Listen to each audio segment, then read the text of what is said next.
Part of the reason for rising gas prices is rising tension with Iran. Tehran today cut off oil shipments to Britain and France, a response to the tough sanctions against Iran over its nuclear program.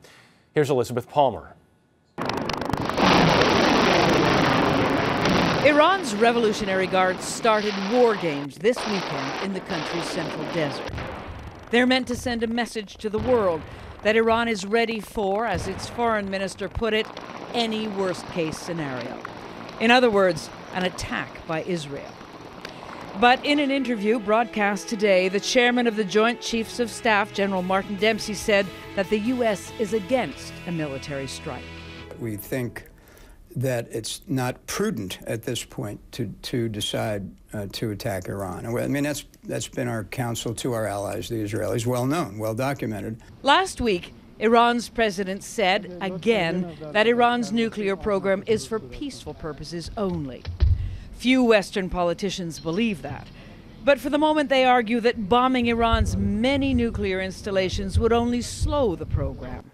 Britain's Foreign Secretary, William Hague, supports instead further tough diplomacy.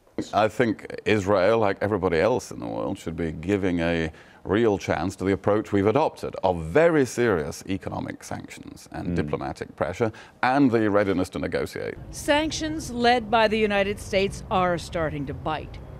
Businesses in Iran have a hard time getting international financing, and the price of food and essential goods is rising fast.